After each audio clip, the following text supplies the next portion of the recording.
महाराष्ट्राच्या अध्यक्ष रेखाताई ठाकूर, मंचकावरती उपस्थित भारतीय बहुजन महासंघाचे असणारे अशोक सोनवणे, युवकांचे असणारे महाराष्ट्राचे अध्यक्ष निलेश विश्वकर्मा, त्याच्याच बरोबर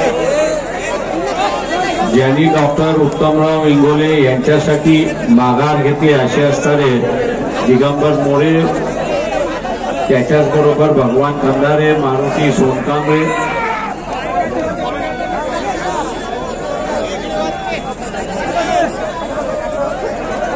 ज्यांनी देगलूर बिलोली मतदारसंघातील सांभाळलेले आहेत असे असणारे सुभाष भाऊ अमलापूरकर, त्याच्याबरोबर धम्मदेव गावंडे, सय्यद बस्ती, डॉक्टर मारुती कांबळे, गणेशजी कुटाळे, डॉक्टर राम, त्याच्यानंतर बाबासाहेब कुटाळे, संजय भास्कर, इंदुरकर महाराज, गंगाधर कांबळे, गजानन चिंतळे, इंद्रजीतजी आणि डोकेजी, उपस्थित बंधूंनो आणि भगिनी, महाराष्ट्रातून असणारे बरेच राज्य कार्यकारिणीचे असणारे सदस्य सुद्धा या प्रचारामध्ये उपस्थित आहेत. त्यांची नावं इथून मुद्दामून घेत नाही कारण का वेळ जाईल. 2:40 मला इथे असताना निघायचं आहे.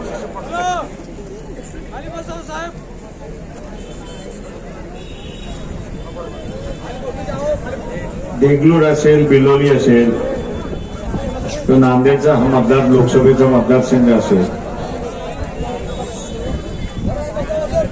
माझ्यासाठी नवीन नाही.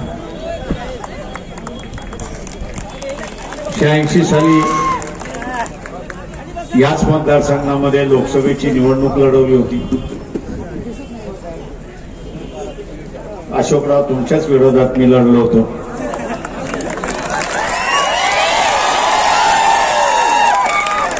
आणि मला इलेक्शन लढायला लावणं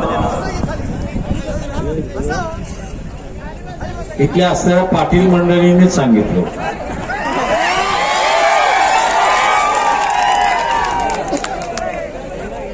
त्याचं कारण नाही सांगत.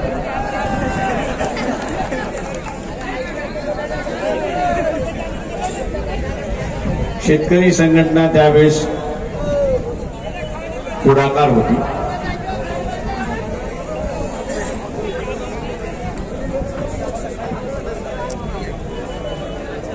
त्यावेळेस माझे मुक्काम सुद्धा या मतदारसंघामध्ये रात्रीचे वाड्यावरतीच होते.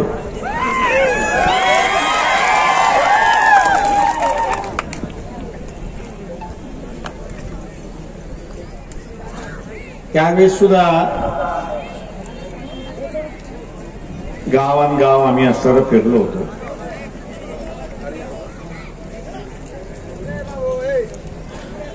जे मुद्दे त्यावेळेस मांडले ते आज मांडतोय अशी असणारी परिस्थिती आहे.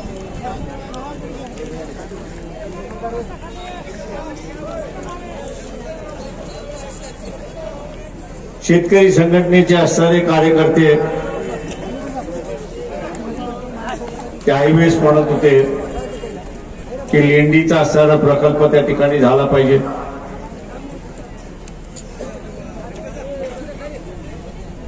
माझ्यानंतर शंकरराव चव्हाण प्रचाराला आले. त्यांनी आश्वासन दिलं की त्या सगळं आम्ही करतो कारण का मुख्यमंत्री त्यावेळेस होते. शंकरराव चव्हाण त्यावेळेस मुख्यमंत्री. त्याच्यानंतर अशोकजी आपण सुद्धा मुख्यमंत्री झाला.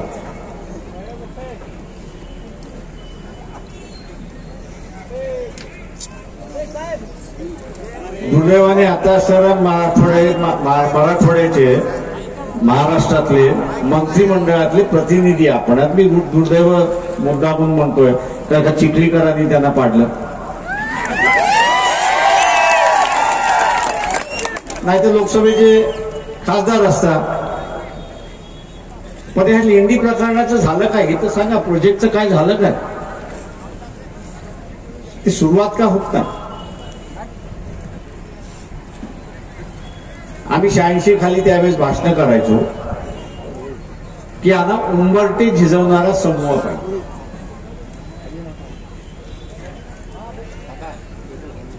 यांना उंबरठे झिजवणारा समूह पाहिजे. म्हणजे आपण आलो की कोणीतरी निवेदन घेऊन येतंय, फोटो काढायचा, वर्तमानपत्रामध्ये छापायचं, आश्वासन द्यायचं की आम्ही असं करतो. आणि 86 आणि आज 2021 किती वर्ष झाली. माझं गणित तथ्य किती वर्ष झाली.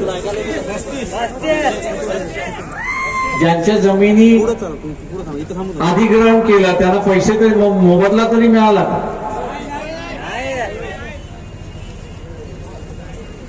मग आता यांना मतदान द्यायचं कुठल्या मार्गाने. डॉक्टरांना मतदान जरी दिलं तर कधी मोबदला तरी मिळेल ज्यांच्या जमिनी गेल्या ह्याच्यासाठी. मी नेहमी म्हणत असतो पोटनिवडणुका हे लोकांनी शासनाच्या खुर्चीखाली मस्तपैकी अंगार लावला पाहिजे. त्याला तो अंगार लागला रे लागला की चटका कुठे बसतो, टिंब टिंब. आणि मग 5 वर्षात थै थै नाचायला सुरुवात करतात, कारण का आपल्याला पुन्हा सत्तेमध्ये बसायचं.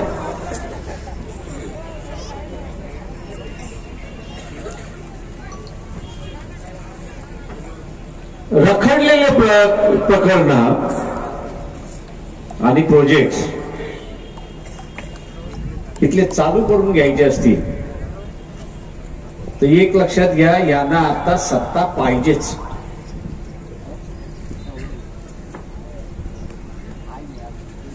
अशोकराव बोलून गेले की वंचितच्या गाडीमध्ये पेट्रोल जे आहे ते बीजेपी भरते. अशोकराव पुन्हा ही चूक करू नका आयुष्यामध्ये.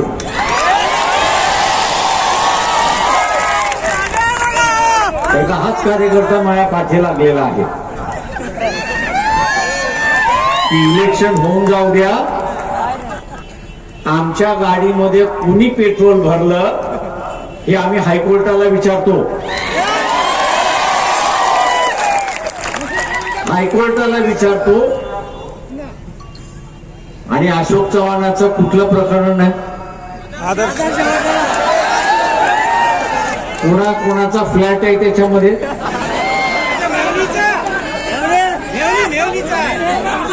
अशोक चव्हाण आपल्याला आपल्या बायको बरोबर जेलमध्ये जायचं, सासू बरोबर जेलमध्ये जायचं.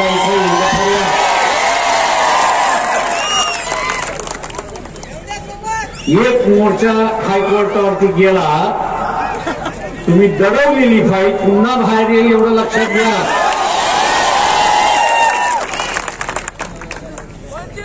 मी आता येताना हेलिकॉप्टरने घेऊन आलो.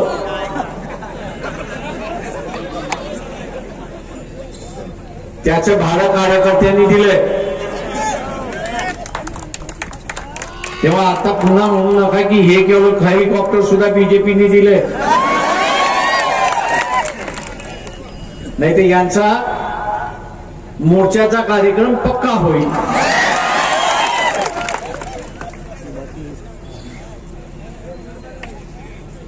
अशोक चव्हाण तुम्हीच जाणार नाही, पण तुमच्या बरोबर सुशील कुमार शिंदेला सुद्धा घेऊन जा एवढं लक्षात घ्या. अनेक प्रकरण आहेत, कशाला काढा. त्याच्यामुळे कोणाच्या नादी लागायचं कोणाच्या नादी लागायचं नाही हे अशोकराव पहिल्यांदा ठरवून घ्या. शंकरराव चव्हाण अत्यंत भले व्यक्ती. इलेक्शन झाल्यानंतर मुख्यमंत्री झाल्यानंतर माझी भेट झाली. ते म्हटले मी राजगृहावरती येतो. नाही म्हटलं मीच येतो, कारण का तुम्ही फार मोठे आहात. ते म्हटले प्रकाशराव जे काही झालं ते असताना विसरून जा. मी त्यांना म्हटलं माझं काही भांडण नाहीये, तुमचं भांडण त्या वाड्याची भांडण आहे.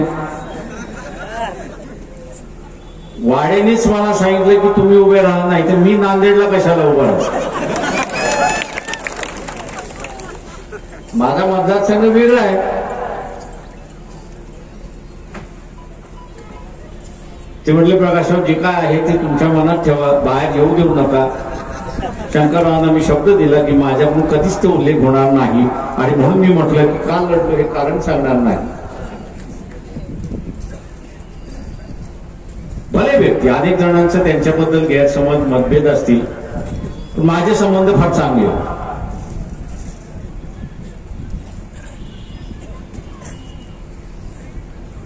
अशोक चव्हाण थोडस बापाचं गुण घ्या हे माझी असणारी आपल्याला.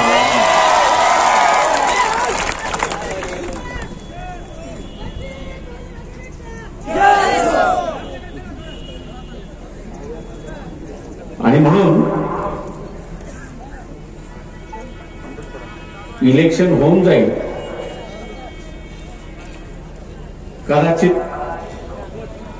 तुमच्या याच्यातला एक मतदारसंघ हरला तरी आपला असणारा फायदा तोटा काय हातात बघितला पाहिजे. उद्याचं असणारा तुमचे आदर्श मॅटर जर बाहेर पडलं तर तुमचं राजकीय आयुष्यच संपलं.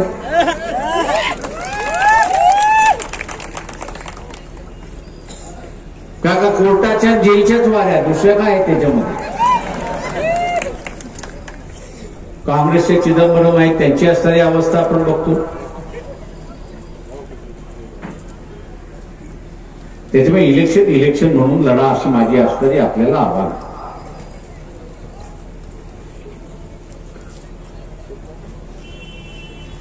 एकदा हा खेळ सुरुवात झाला तर कार्यकर्त्यांकडे बरीच माहिती आहे. मला ते म्हणतो साहेब नुसतं आदर्श नाही, तर अजून लई प्रकरण आहे. ते म्हटले तुम्ही म्हणजे जाऊ द्या, कशाला आपला काय तो अजेंडा नाही. किंवा कार्यकर्त्यांना समजवलेलं आहे. अशोक चव्हाण आपण सुद्धा जरा समजून घ्या अशी माझी आपल्याला विनंती आहे. नाही तर खुला मैदान आहे, मग तर काय आम्ही तर नंगेच आहोत. आम्हाला काय हरण्यासारखं काहीच नाहीये.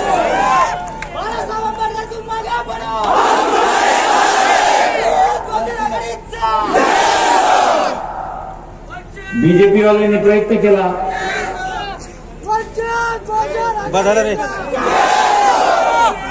पण त्यानेही यश आलं नाही.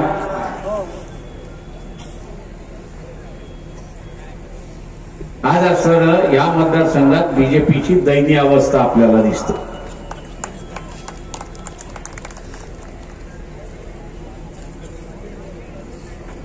त्यांनी मुखेडकर महाराजांना लिंगायत समाजातले असणारे तिकीट देतो म्हणून सांगितलं. 4 महिने त्यांना असणारं फिरवलं, मतदारसंघात फिरवलं.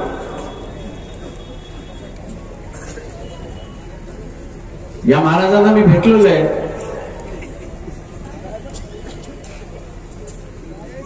दिल्लीमध्ये भेटलोय. चांगले ग्रस्त आहे, सज्जन माणूस आहे. बीजेपीने त्यांना असं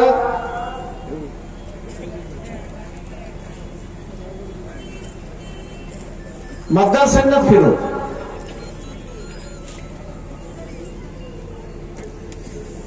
अनेक जणांनी सांगितलं की हे आमचा उमेदवार, तुम्ही यांना असणारा मतदान द्या. त्यांनी सांगितलं मी उमेदवारी करतोय, मला मतदान द्या.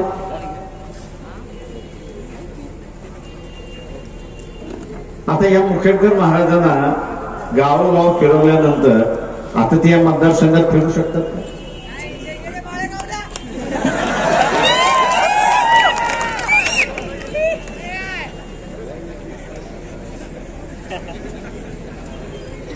बीजेपीनं आम्ही असं विचारतो तुम्ही हा त्यांचा अपमान का केला? 3 महिने मतदारसंघात फिरवायचं आणि 3 महिने मतदारसंघात फिरवल्यानंतर कोणतरी असा रोपरा उमेदवार आणायचा आणि लोकांच्या मान्यावरती बसवायचं असं राजकारण केलं.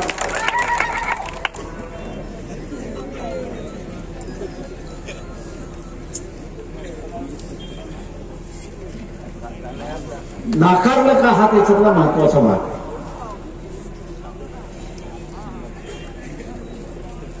लातूर जिल्ह्याच्या अहमदपूरमध्ये डॉक्टर शिवलिंग विश्वाचार्य महाराज म्हणून ते वारले. मागच्या विधानसभेमध्ये 2 प्रचाराला आले होते. 2 प्रचार सभेला माझ्यात बरोबर होते. त्यात असते तर त्यांनाही त्या सभेला घेऊन आलो.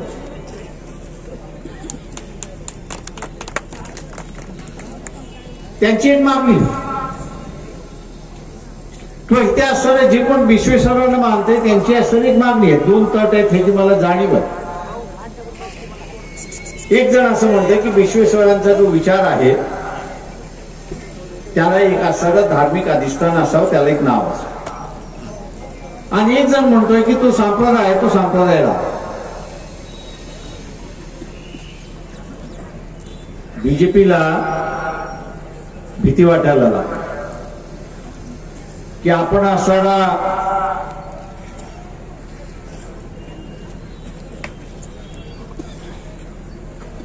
मुखेडकर महाराजांना आपण असणारं जर तिकीट दिलं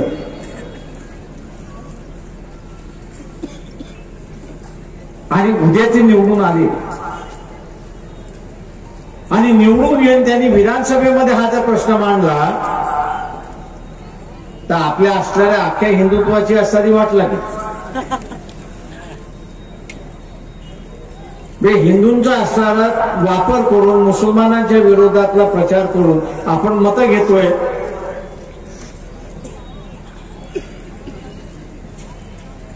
त्याला काही थारा राहणार नाही आणि म्हणून त्यांनी असणारा मुखेडकर महाराजाला तिकीट दिलं नाही आणि त्यांना अपमानित करला अशी असणारी परिस्थिती. अरे बाबा, विश्वेश्वर या भारतातले की नाही आहेत. जे अनेक संत होते त्यांच्यापैकी एक संत होते की नाही तर आहेत. त्यांनी मानवतेचा असणारा प्रचार केला. आणि मानवता शिकवणं ही काय वाईट आहे का? बीजेपीने असा खुलासा करावा की तुम्ही असणारं इथले जे वेगवेगळे संप्रदाय आहेत त्या संप्रदायाला मानता की न मानता याचा खुलासा करा.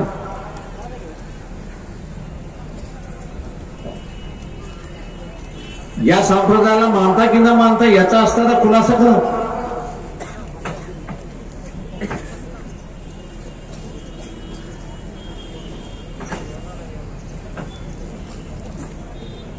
आणि म्हणून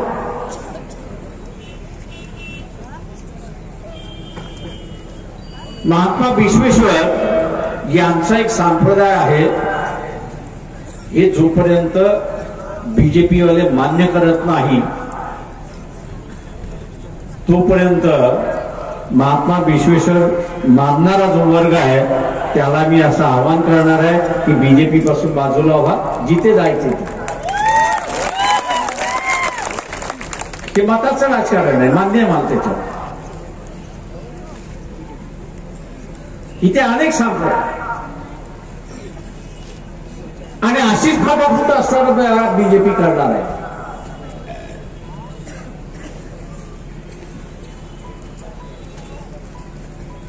आणि ही फाटाफूट समाजामध्ये होता कामाने, धर्माच्या नावाने होता कामाने, संप्रदायाच्या निमित्ताने होता कामाने हे बघणं आपलं कर्तव्य. इथले राजे कोण? इथले पक्ष चालवणारे ते राजे आहेत का? निवडून दिले ते राजे आहेत का? मग राजे कोण? या देशाचा मालक कोण? आज मग जोरात बोला ना, लाजत लाजत का बोलताय? उद्या अशोक चव्हाण समोर आला पाहिजे तर त्याला सांगता आलं पाहिजे, अरे बाबा तू माझा नोकर आहेस, तुला निवडून दिलेला आहे, जो निवडून जाईल तो आपला सेवक आहे आणि आपण त्याचे मालक आहोत, हे पहिल्यांदा डोक्यात बसून घ्या. नाही तर तुम्ही असं केलंय की सेवकाला मालक केले आणि मालकाला नोकर केले, अशी अवस्था तुम्ही करून बसलेला.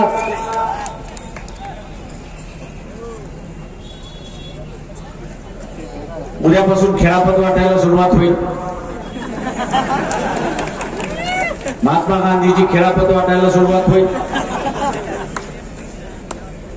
हे जे खेळापत वाटायला येतील त्यांना असताना विचारा, किंवा ती मातंग समाजाला उमेदवारी दिली, पण 2 मातंग महिलांवरती ज्यावेळेस बलात्कार झाला, अत्याचार झाला, त्यावेळेस तुम्ही तिला बघा त्या कुटुंबाला भेटायला गेलात का? नाही गेलात.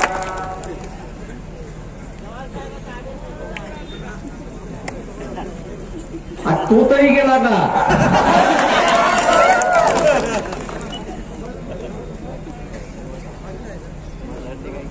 आणि म्हणून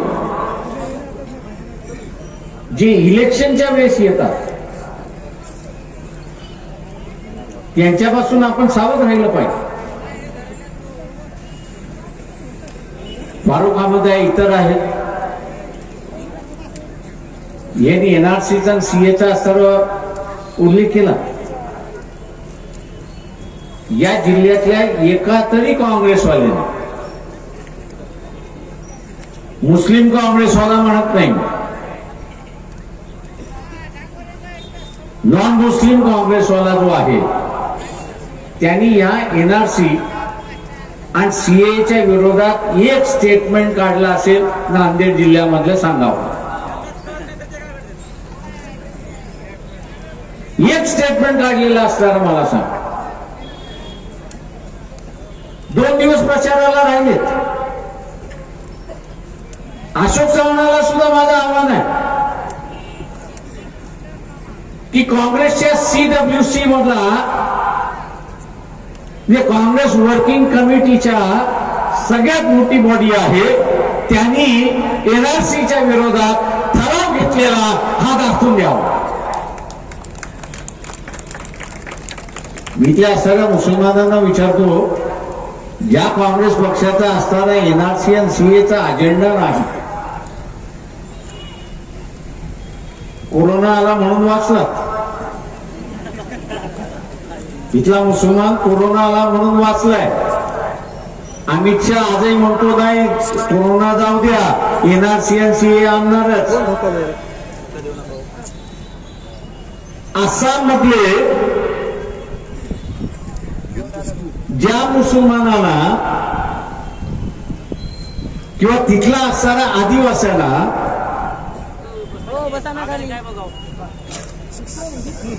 प्रमाणपत्र दाखवता आलं नाही, त्यांना कुठे ठेवण्यात आलं होतं माहितीये? त्यांना जेलमध्ये ठेवण्यात आलं होतं.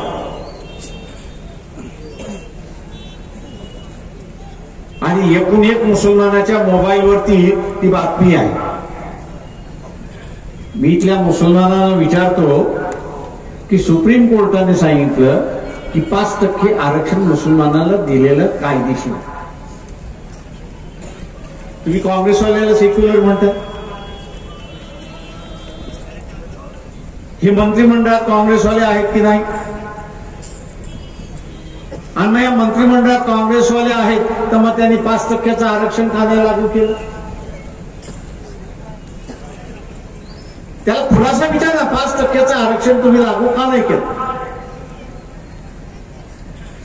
हा एनआरसी आणि सीएचा असणारा ठराव त्यांनी दाखवा, मुसलमानांनी कुशाल मतदान करावं. पण या 2 दिवसामध्ये CWCचा ठराव जर दाखवून दिला नाही तर एकूण एक मुसलमानाने काँग्रेसच्या विरोधात मतदान करावं, हे आव्हान मी आपल्याला या ठिकाणी असणार.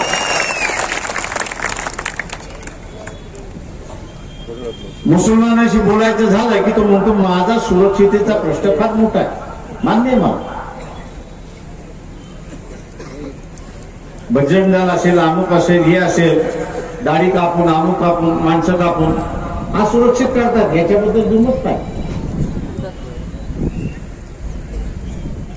आणि म्हणून या विधानसभेमध्ये एका आमदाराला धरून, कपिल पाटील या आमदाराला धरून असणारा मोहम्मद पैगंबराचा आणि इतर साधू संतांचा असणारा अपमान होणार नाही असं एक बिल मंजूर करण्यात आलं. सभागृहामध्ये मांडण्यात आलं. काँग्रेसवाल्यांना मी असताना विचारतो, हे मांडलेलं सभागृहाचं बिल तुम्ही मंजुरात आहात की नाही त्याचा खुलासा करा. हे बिल मंजूर झालं तर धर्माच्या नावाने जे काय राजकारण चाललंय, धर्माच्या नावाने जी काय असुरक्षितता निर्माण झालेली आहे ती कायम त्या ठिकाणी थांबणार आहे. उद्या डॉक्टर उत्तमराव इंगोले तिथे निवडून गेले तर लक्षात घ्या, हे बिल यांच्या गळी आम्ही उतरवल्याशिवाय राहणार नाही, हे लक्षात घ्या.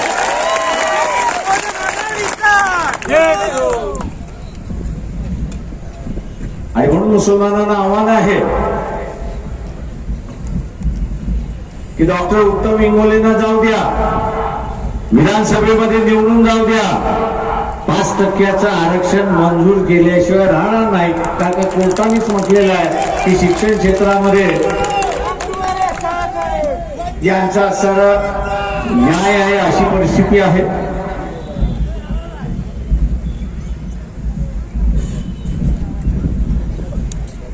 महाराष्ट्रामध्ये मराठवाड्याचा भाग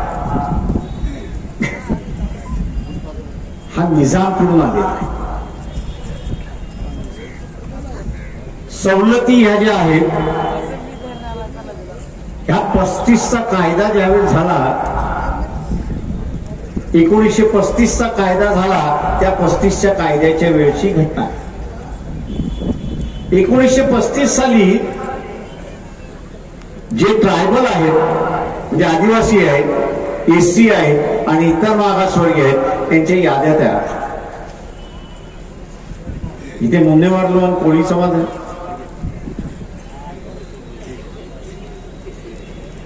मुंबई इलाका जो होता, की जो मुंबई इलाका कराची पासून ते असणारा कारवार पर्यंत होता,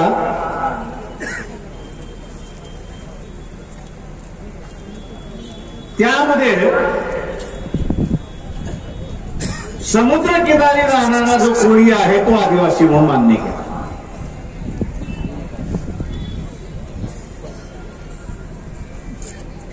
मी इथल्या असणाऱ्या कोळी बांधवांना असणारं आवाहन करतो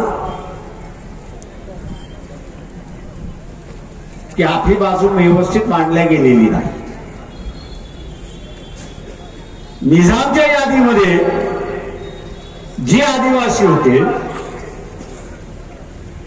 महाराष्ट्रामध्ये हा भाग विलीन केल्यानंतर ती यादी जशीच्या तशी विलीन झाली पाहिजे होती. आणि ती तशीच्या तशी विलीन झाली असती तर कदाचित कोळ्यांना सर्टिफिकेट मिळायला मोकळं झालं असतं. आणि आज गेले अनेक वर्ष निवेदन देण्याच्या पलीकडे त्यांनी काहीच काम केलं. पण ज्यांना आपण मतदान देत आहे, काँग्रेसला मतदान देत आहे, या काँग्रेसवाल्यांनी हा प्रश्न धसाच लावून धरला का? किंवा हिंदुत्वाच्या नावाने जे बीजेपी आले आहेत,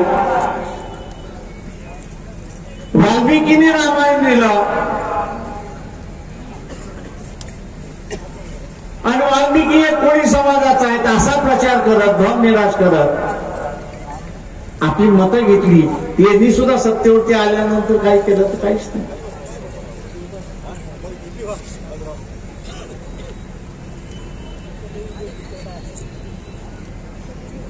या सगळ्या समूहाला आवाहन करतोय की ज्या पद्धतीने आता असणाऱ्या भटक्या विमुक्तांचं गरज नसताना या सरकारने वाटलं, भटक्या विमुक्तांना असणारा एससीच्या यादीमध्ये महाराष्ट्र 60 साली निर्माण झाला त्यावेळेस ते करण्यात आले. त्याच्यामुळे भटक्या विमुक्तांना SC STच्या सगळ्याच सवलती मिळत, स्कॉलरशिप मिळत होती, फ्री शिप मिळत होती, मेडिकल मध्ये, इंजिनिअरिंग मध्ये, प्रमोशन मध्ये आणि आता चाललेल्या घरकुलामध्ये सुद्धा घरकुलं मिळत. अशोक चव्हाण आपण मंत्रिमंडळामध्ये होतात, जे मागच्या 15 दिवसापूर्वी असताना सुप्रीम कोर्टामध्ये ऍफिडेव्हिट जे दाखल केलं, त्या ऍफिडेव्हिट मध्ये आपण काय म्हटलात की इथला असणारा भटक्या विमुक्त समूह हा असणारा SC मध्ये येत नाही आणि सरकारने तुमच्याकडे मागितलं होतं. हे ऍफिडेव्हिट दाखल करा म्हणून सुप्रीम कोर्टाने तुम्हाला सांगितलं का? पण यांना भटक्या विमुक्तांची प्रगती थांबवायची होती म्हणून ऍफिडेव्हिट सुप्रीम कोर्टामध्ये दाखल केलं आणि दाखल केल्यानंतर आता अवस्था काय की भटक्यांच्या विद्यार्थ्याला स्कॉलरशिप मिळणार नाही, फ्री शिप मिळणार नाही, हॉस्टेलमध्ये ऍडमिशन मिळणार नाही, त्याला राखीव ज्या असे जागेच्या असणाऱ्या शिक्षणामधला बाहेर जागा मिळणार नाही. ही आता जी घरकुलाची योजना चालली त्या घरकुलामध्ये त्याचं नाव त्या ठिकाणी येणार नाही आणि जो शिकलाय सवरलाय सरकारी नोकऱ्यांमध्ये लागलाय त्याला आता प्रमोशन मिळणार नाही अशी परिस्थिती.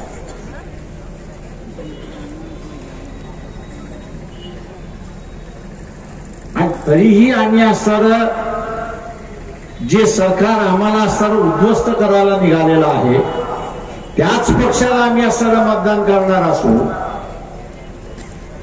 तर मी असं म्हणून दुर्दैव दुसरं कोणच नाही.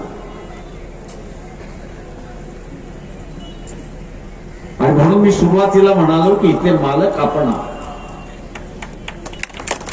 5 वर्षासाठी यांना राज्य करायला आपण दिलेला, हे यांच्या मनमांजीप्रमाणे राज्य करत असतील तर यांच्या खुर्ची खाली आग लावण्याची आता गरज आहे आणि मताच्या स्वरूपामध्ये लावण्याची गरज आहे. मी आव्हान आपल्या सगळ्यांना या ठिकाणी करतोय की डॉक्टर इंगोले यांची निशाणी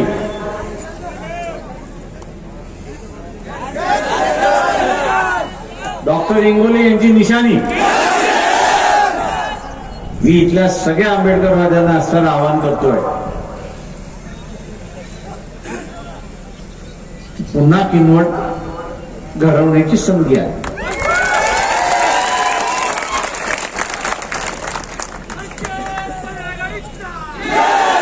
किनवटला आपण कोणा निवडून आणलं?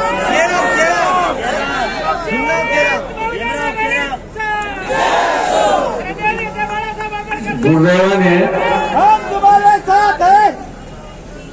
किनवट पण त्यावेळेस निवडून आलेले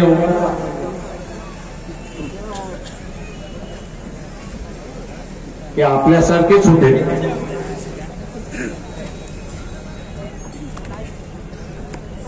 शरद पवारांनी त्यावेळेस त्यांना 6 कोटीमध्ये विकत घेतलं, नाही तर त्यावेळेस आमदार खासदार 30-40 लाखामध्ये विकत होते. पण दुर्दैवाने भीमराव केराळना सांगितलं अरे बाबा तू फसणार आहेस, 6 कोटी तुला मिळणार नाही, खडकू मिळणार नाही. ते हे डाकू आहे, हे डाकू तुझ्या हाताला लागू देणार नाही. तो म्हटलास साहेब एकदा गरिबी तरी दूर होते. शेवटी बँड्राचा दिलेला फ्लॅट काढून घेतला का तुझ्या नावावरती कधी केलंच नाही. त्याला 3 कोटीचा चेक दिला. मी त्याला म्हटलं 3 कोटीचा चेक घेऊ नको, तू 3 कोटीचा ड्राफ्ट घे.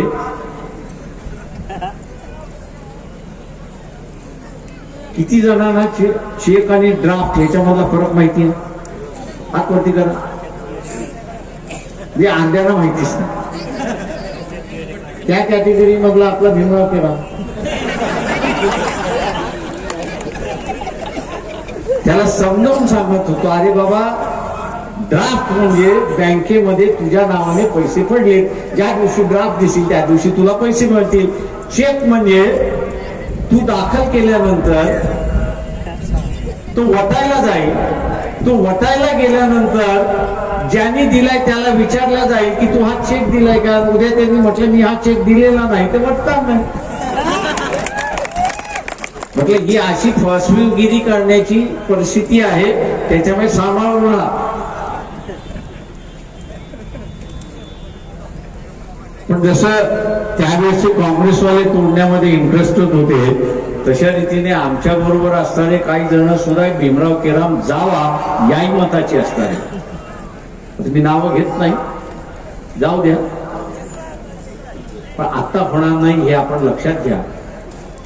आणि म्हणून देगलूर बिल्लोरीमध्ये पुन्हा किंमत घडवायचं असेल तर प्रत्येक आंबेडकरवाद्याने प्रचाराला लागलं पाहिजे. मतदान कसं वाढेल याच्याकडे बघितलं पाहिजे. आणि विजय हा सहजासहजी येत नसतो, तर तो खेचून आणावा लागतो. तो आपण खेचून आणाल ही अपेक्षा बाळगतो आणि आपली रजा घेतो.